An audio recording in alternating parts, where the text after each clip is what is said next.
নমস্কার, আমি রিম্পা। কেমন আছেন সবাই? আশা করছি সবাই খুব ভালো আছেন, আর আমরাও ভালো আছি।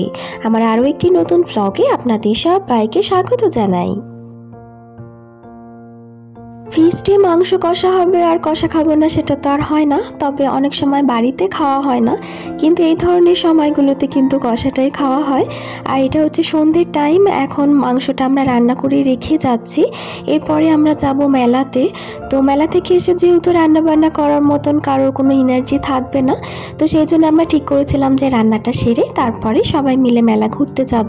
আর এই তো সবাই মিলে বেরিয়েও পড়েছি। আমি যখন ভিডিওগুলো করি তখন সবাই আমাকে সঙ্গ দেয় এবং সবাই আমাকে ভীষণ সাপোর্ট করে। তো অনেক সময় কিন্তু এই ধরনের কমেন্ট পেয়ে থাকি যে বাড়িতে সাপোর্ট করে না বা অন্য কেউ কিছু হয়তো বলে, তবে আমার ক্ষেত্রে সেটা একেবারেই নয়। আমার কিন্তু জয়েন্ট ফ্যামিলি এবং গ্রামের বুকে বাড়ি, তো গ্রামের মানুষের চিন্তাধারা একটু তো অন্যরকম হয়ই, সেটা কিন্তু আপনারা অনেকেই বুঝতে পারছেন। তবে আমার ক্ষেত্রে কিন্তু এই ধরনের কোনো সমস্যা হয়নি। এই যে ভিডিওগুলো আমি করি, এখানে কিন্তু সবাই আমার সঙ্গ দেয়, সবাই আমার ভিডিওতে ভাগ নেয় এবং সবাই কিন্তু আমাকে ভীষণভাবে সাপোর্ট করে, আর এর জন্য আমি নিজেকে ভীষণই লাকি মনে করি। আর তার সাথে আপনাদের কথা তো আর না বললেই নয়, আপনাদের ছাড়া তো আর এতটা আশা একেবারেই অসম্ভব ছিল, এবং এর জন্য আপনাদেরকে যতই ধন্যবাদ দিই না কেন ততই কম পড়ে যায়। তবে ধন্যবাদ দেওয়া ছাড়া আমার তো আর কোনো উপায়ও নেই। তো অসংখ্য ধন্যবাদ আপনাদেরকে, এবং আপনারাও যারা ইউটিউবের সাথে জড়িত আছেন, আমি প্রার্থনা করব আপনাদেরও যেন মনোকামনা পূরণ হয়। যাই হোক, বিষ্ণুপুরের মেলাতে এসে গিয়েছি এবং এখানে মেলা দুটো ভাগ আছে। তো একটা দিকে একটু সাংস্কৃতিক জিনিস বিক্রি হচ্ছে এবং সেখানে অনুষ্ঠান হচ্ছে, এবং এই মুহূর্তে কিন্তু অদিতি মুন্সি গান গাইছেন ব্যাক সাইডে। তো সেটা শুনতে শুনতে জিনিসপত্রগুলো সমস্ত কিছু দেখা হচ্ছে। আর এখানে সব কিছু ঝিনুকের জিনিসপত্র রয়েছে, ফিঙ্গার রিং, কানের আছে, নেকলেস রয়েছে। তো কোনো কিছুতে আমি সেভাবে হাত দিইনি, কেননা হাত দেওয়াটা আমার ঠিক পছন্দ নয়। অনেক ব্লগারকে দেখি হাতে করে নিয়ে দেখানো। তো যাই হোক, এগুলো ওনারা সাজিয়ে রেখেছেন, তো একটাও যদি পড়ে যায় জিনিসটা, তখন ওনারা হয়তো আমার ওপর রাগ করবেন। তো বিষয়টা আমার ভালো লাগবে না, তাই জন্য এরকমভাবেই আমি আপনাদেরকে দেখানোর চেষ্টা করেছি। আশা করছি ভালো লাগবে।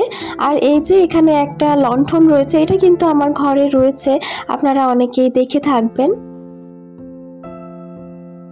এই জায়গাটাতে কিন্তু হস্তশিল্পের অনেক কিছু আছে। এখানে কাঁথা স্টিচের কিছু কুর্তি আছে, শাড়ি আছে, বিষ্ণুপুরি সিল্ক, কটন, এইসব ধরনের জামা কাপড় রয়েছে, এবং এই যে এখানে নেকলেস রয়েছে বিভিন্ন ধরনের।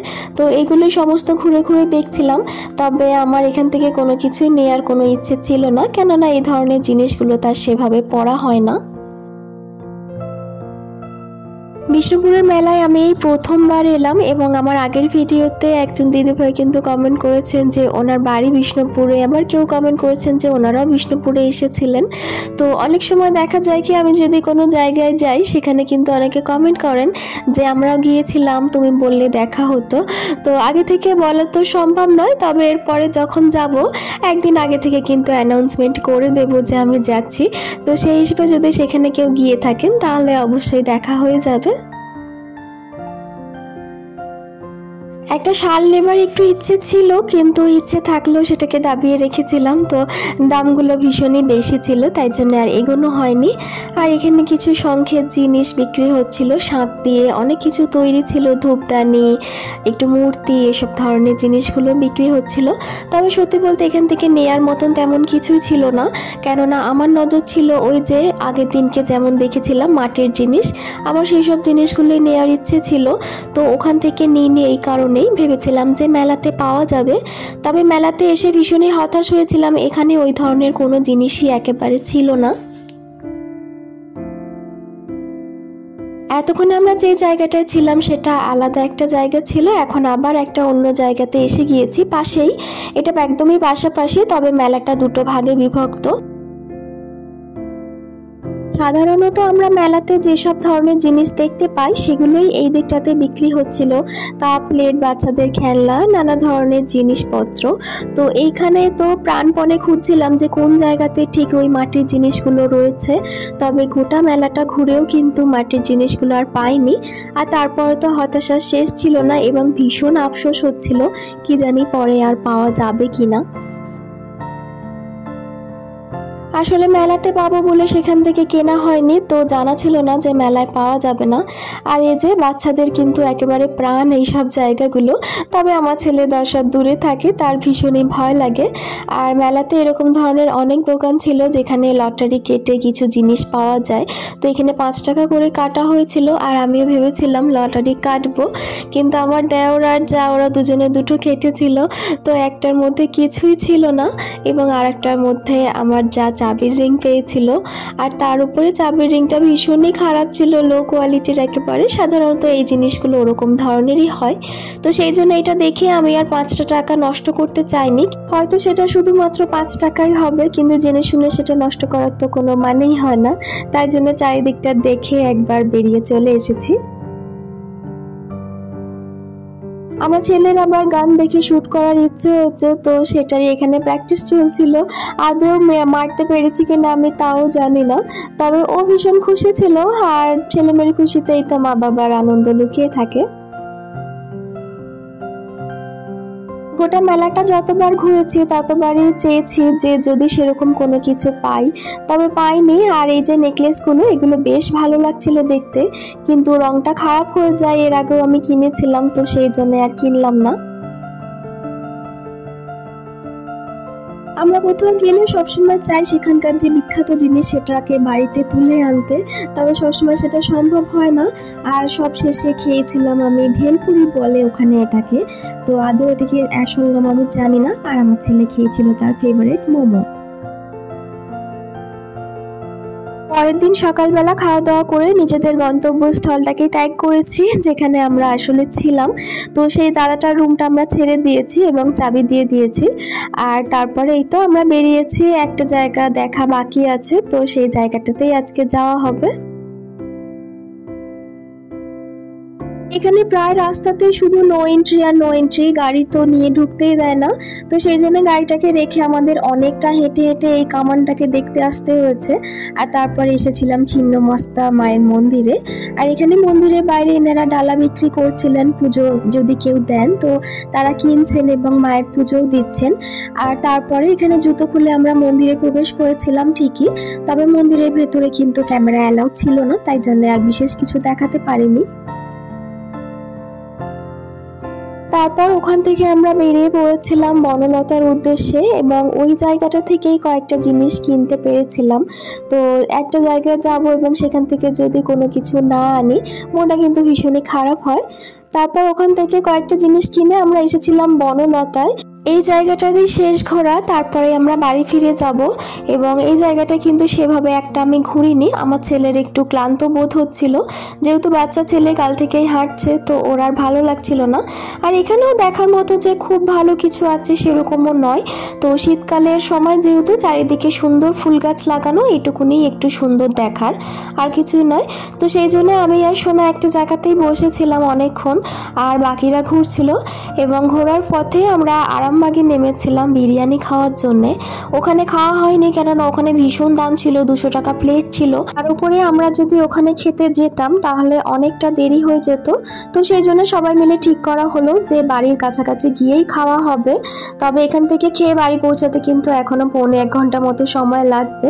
আর এই তো আমার বিরিয়ানি এসে গেছে, কিন্তু দুর্ভাগ্য একটাই ছিল যে চিকেন পিসটা পুরোটাই সলিড ছিল, যেটা আমরা বিরিয়ানিতে একেবারেই পছন্দ করি না।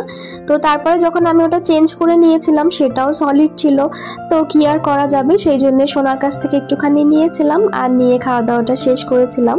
এবং বাড়িতে এসে মনে পড়েছে যে 25শে ডিসেম্বর রয়েছে, তো সোনার একটা স্বভাব আছে, ও প্রত্যেক বছর একটা করে মোজা টাঙায়, বিগত 4 বছর ধরে এটা চলছে।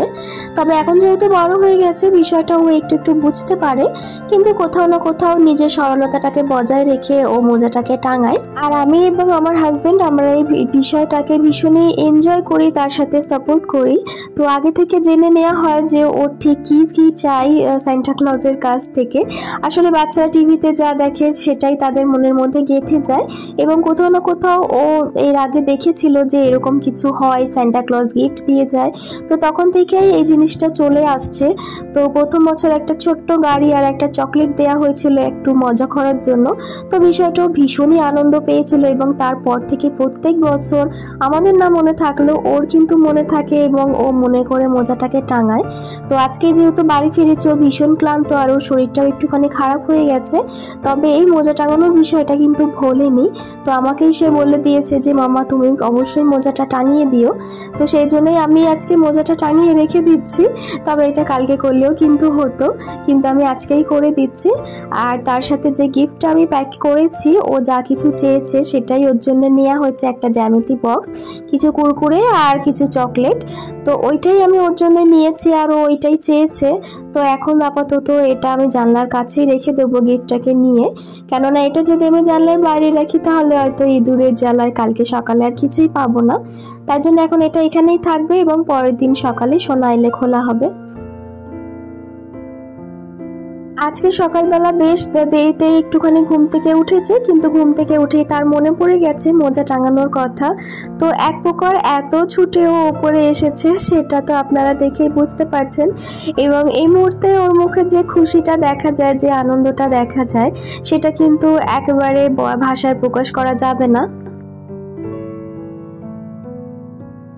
এখন যেহেতু একটু বড় হয়েছে, একটু বিচার করতে শিখেছে, তো এরই মাঝখানে কিন্তু অনেক কিছুতেই আমি ধরা পড়ে যাওয়ার মতনই হয়ে গেছি।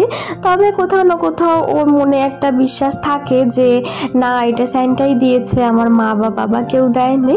তো এই যে সরলতাটা, এটাই যেন ওর মধ্যে সারা জীবন বজায় থাকে, এবং এটা হচ্ছে স্যান্টা ক্লজকে ধন্যবাদ দেওয়ার প্রক্রিয়া। তো এইগুলো দেখে কিন্তু আমারও ভীষণ হাসিও পায়, খুব খুশিও হই তার সাথে। আর আমি চাই যে ও যখন বুঝতে পেরে যাবে পুরোপুরি যে স্যান্টা ক্লজ বলে কিছু হয় না, তখনও যেন ওর মধ্যে এই ধরনের সরলতাটাই বজায় থাকে।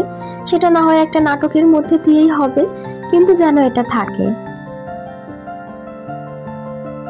সব মিলিয়ে গিফটগুলো পেয়ে সে ভীষণই খুশি হয়েছিল। তবে এরই মাঝে কিন্তু আমাকে অনেক প্রশ্ন করেছে যে এই ব্লু কালারের পেপারটা তো আমি ঘরেই দেখেছি, তুমিই এনেছো। তো এইরকম তর্ক বিতর্ক চলছিল এবং আমি তাকে কনভিন্স করার চেষ্টা করছিলাম সাথে যে না, এটা আমি করিনি। বছরের শেষ দিনগুলো যেন আপনাদেরও খুব খুব ভালো কাটে, আর এই কামনা করেই আজকে আপনাদের থেকেই বিদায় নিয়ে নিচ্ছি। তাহলে চলুন, আমার আজকের ভিডিওটি এই পর্যন্তই। সবাই খুব ভালো থাকবেন, আবারও দেখা হবে।